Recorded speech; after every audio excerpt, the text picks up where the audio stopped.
My express packages kept going missing. When I checked with the delivery service, everything was marked as delivered. Curious, I asked around the neighborhood and discovered that everyone had been experiencing the same issue. It turned out that the culprit was a nasty and powerful individual, one that even I knew exactly who it was. Would everyone stand with me to expose the truth, or would I have to face this alone? Have you ever had terrible neighbors like this? Leave a comment below. I have never been the type to look for trouble.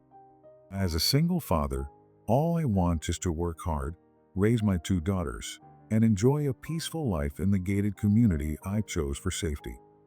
But that peace didn't last long. It all started when I noticed something was off.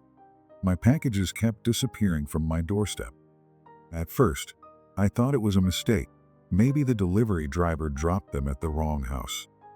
But then my neighbors began complaining too. Packages missing, items lost, yet no one dared to speak up. The reason? They were afraid of Karen, the HOA president, a woman notorious for intimidating and manipulating others to get what she wanted. That afternoon, after picking up my daughters, I checked my security camera footage, as I often did. But this time, I didn't see an empty screen or tree branches swaying in the wind. Instead, what I saw made my blood boil. Karen. She stood right in front of my house, draped in a striking red dress, her perfectly styled blonde hair framing her smug smile. I watched as she casually bent down and picked up my package as if it were her own. No rush, no secrecy. She turned away, strolling off with a glance around, almost as if she were savoring the power of her little game. I clenched my jaw. This wasn't the first time. But this time, I had proof. That evening, I decided to go straight to Karen's house. The moment I rang the doorbell, the door swung open within seconds. There she stood, a wine glass in hand, her sharp gaze sweeping over me from head to toe. "Daniel, what a surprise. What brings you here?" Her voice was smooth, drawn out, but laced with hidden meaning. I crossed my arms and met her eyes. "I want my package back." Karen raised an eyebrow, feigning confusion. "What package?" I pulled out my phone, played the security footage, and held it up for her to see.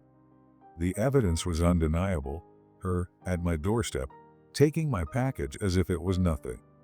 For a split second, Karen's expression faltered. Then, just as quickly, she recovered, taking a slow sip of her wine before shrugging. "Oh, there must have been some misunderstanding. Let me check." She turned and disappeared inside. Moments later, she returned, holding the package in her hands, handing it to me with an air of indifference, as if this was nothing more than a minor mix-up. "Here you go. Next time, you should be more careful when ordering. You know, there have been thefts in the area." I tightened my fist but kept my voice steady. "Thanks. But I'll also be reporting this to the neighborhood board, just to make sure everyone stays safe." Karen's smile froze. As I turned and walked away, I could feel her eyes burning into my back. One thing was certain, Karen wasn't the type to back down when challenged. But this time, I wasn't planning to look the other way. That night, I placed a trap box right in front of my house.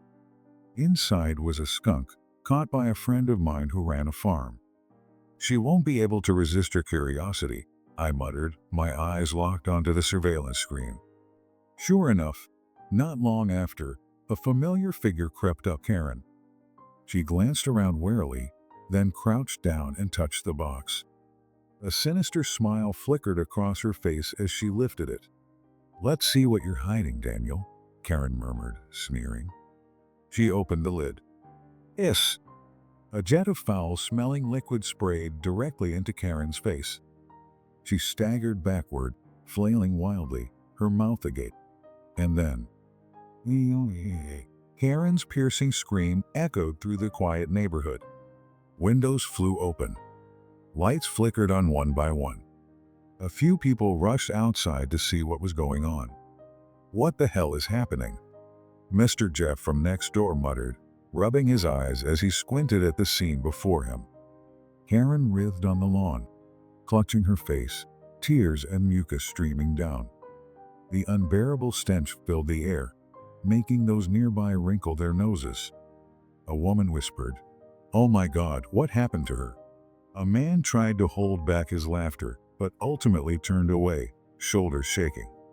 "Jesus, it smells like skunk spray." Laughter rippled through the gathering crowd. Some people clutched their stomachs, laughing uncontrollably, while others tried to maintain a straight face, though their lips twitched. Are you okay?" One neighbor asked, voice dripping with fake concern. Karen scrambled to her feet, shrieking in rage, "Daniel, you'll pay for this." She stormed off toward her house, hissing furiously, but no one made a move to help her. No one liked her. I sat before the surveillance screen, barely able to breathe from laughter. I calmly took a sip of coffee, satisfied with the outcome. But I had underestimated Karen's cunning. The next morning, when I stepped outside to collect my mail, a thick envelope bearing the seal of the Homeowners Association was waiting for me. I tore it open and immediately frowned. "Mr. Daniel Thompson, we have received a formal complaint regarding your endangerment of the community. Please attend the meeting tomorrow to explain your actions. Failure to do so may result in appropriate penalties." I clenched the letter, my eyes darkening. "Those bastards," I muttered. Karen might have been a nuisance, but she wasn't smart enough to play this move. The real mastermind behind this was Mark Donovan. Mark was a powerful figure in the Ho, the one pulling strings from the shadows. He was the type who preached about order and rules, but only used them as tools to control those who didn't bow to him. He was Karen's secret ally, not because he liked her, but because he saw value in keeping her around. I imagined last night, while Karen was still shrieking in the stench, Mark had called her, his voice low and steady. "Did you really think he could humiliate you without consequences? That bastard. I won't let this slide." She gritted her teeth, her voice full of bitterness. "Good. I have a way to make him regret it." Karen could be aggressive and impulsive, but Mark was the truly dangerous one. He didn't act out of emotion. He acted with calculation. I was certain he had planned this for a long time, just waiting for the right opportunity to strike. I stepped into the house, placed the letter on the table, and took a deep breath. It was clear they wanted me to back down. But I wasn't someone who could be easily bullied. If Karen and Mark thought they could intimidate me with their dirty tricks, they were gravely mistaken. Just as the warning on the whole letter had stated, I arrived at the meeting room on time. The room was spacious yet suffocating, with a long table in the center surrounded by expensive leather chairs. Several members of the neighborhood were already present, including the very people I had expected, Karen and Mark. Once everything was settled, Karen stepped forward and spoke in a firm voice. "Today's meeting is held to discuss the dangerous actions of resident Daniel Thompson." She read from a sheet of paper, trying to appear objective, but I could see the irritation in her expression. Even though she had thoroughly cleaned herself, I bet she was still haunted by the smell of skunk. Her voice was filled with resentment. "Daniel deliberately set a dangerous trap right in front of my house. A wild animal. I could have been seriously injured. And other residents were at risk as well." A few people murmured, but most remained silent. They knew exactly who Karen was. I leaned back in my chair, crossing my arms. A dangerous trap? I simply placed a box on my own property. If I recall correctly, you were the one who sneaked in and opened it. "I suspected you were doing something illegal," Karen shot back. I let out a dry laugh. "So now, breaking into someone else's property and rummaging through their belongings is legal?" Mark, who had been silent all this time, finally spoke. His voice was calm but sharp. "Daniel, regardless of the circumstances, your actions have negatively impacted the community. Some residents are concerned that if you continue behaving this way, our living environment will suffer. The Ho has a responsibility to maintain safety and order." I turned to Mark. So what exactly are you suggesting? What do I have to do to fit in with this so-called order of yours? Mark smiled, his eyes filled with unspoken meaning. We just want to ensure that every resident follows the common rules. If you agree to sign this commitment, he slid a document toward me. The HOA can overlook this violation. I pushed the document back toward Mark. I'm not signing. Karen slammed her hand on the table. Do you think you can just disregard the HOA? Mark tilted his head slightly. You may have to face the consequences, Daniel. I stood up, placing both hands on the table, my voice low but firm. If you think these little games can scare me into backing down, then you don't know me, Mark. I don't submit easily. Without waiting for a response, I turned and walked out of the room, leaving behind a tense atmosphere. I knew this was just the beginning. Mark and Karen wouldn't stop. But I wasn't the kind of person who would just endure it anymore. That evening, I returned home and started thinking about how to fight back against the HOA. Suddenly, there was a knock on my door. When I opened it, Mr. John, an elderly neighbor with a thin frame but sharp eyes, stood there holding a stack of documents. Daniel, I know you're having trouble with Karen, he said, his voice low and serious, but she's not just a petty thief. I worked with the HOA for many years, and I have proof. She's been embezzling thousands of dollars from the community fund for a long time. I frowned, my heartbeat quickening. Are you sure? Mr. John nodded and handed over a stack of papers. I've kept these copies for a long time, but no one has dared to stand up against her. Do you have the guts to do it? I flipped through the documents. The numbers didn't match. Expenses were suspiciously vague. Contracts were forged. Everything painted a crystal clear picture of corruption. Damn it, I muttered. Can we take this to the authorities? Mr. John sighed. We need more evidence, and we have to be very careful. Karen is not someone you deal with easily. I nodded, fully aware that I had just stepped into a real battle. In the following days, Mr. John and I quietly dug deeper into the HOA's records. The more we looked, the more irregularities we found, funds being withdrawn without any legitimate documentation. I spent hours after closing the auto shop poring over every number, every signature. But I didn't realize that I had just kicked a hornet's nest. One morning, as I stepped out into the garage, my heart nearly dropped. My BMW, the result of years of hard work, had been brutally vandalized. The tires were slashed, the windshield shattered, and a deep, jagged scratch ran across the hood like a warning. Under the wiper blade, a small piece of paper fluttered in the wind. I picked it up, my grip tightening as I read the scrawled message. Don't go too far unless you want to lose even more. I took a deep breath, anger and fear churning inside me. But then, I clenched the paper in my fist.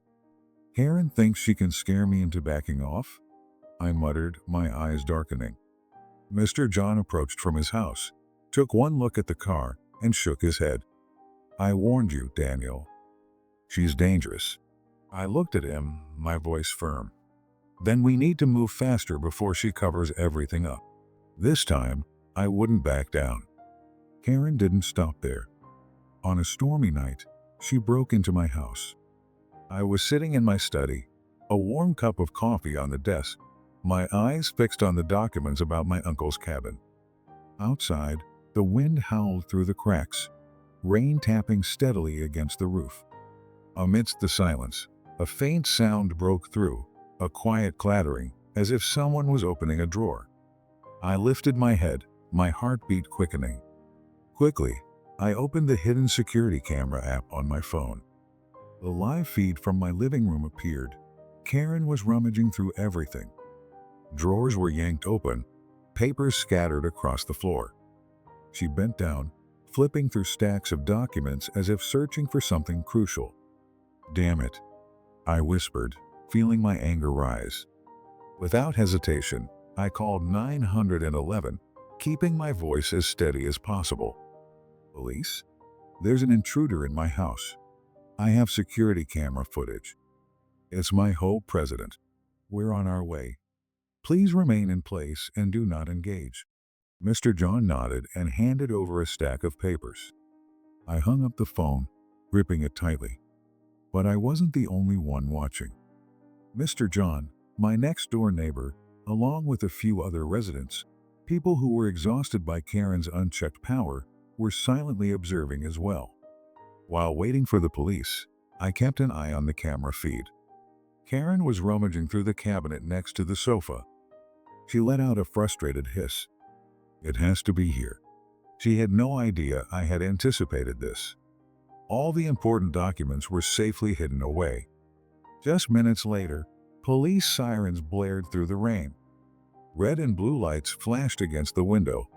Karen jolted in shock, her head snapping around in panic. No way. She bolted toward the back door, but it was too late. A police officer burst in, gun trained on her. "Freeze. Hands up." Karen froze, her hands hovering midair. "You have no right." We have all the evidence. The cameras recorded everything." I stepped out of my office, locking eyes with her. "The game is over." Her face went pale. The police cuffed Karen and escorted her outside under the furious glares of the neighbors. But the biggest shock was yet to come. When the police searched Karen's house, they uncovered a hidden safe behind a large painting in her office. Once opened, it revealed a trove of incriminating documents, embezzled HOA funds, shady contracts, and evidence of real estate market manipulation. A police officer looked at me and nodded. "Looks like she was more than just a nuisance." Karen couldn't say a word. She lowered her head, her face drained of color. And in that moment, I knew justice had finally been served. But I also knew this wasn't over. Karen was out of the picture, but there was still Mark, the mastermind behind it all. He had yet to show himself, and hadn't even protested when Karen was arrested.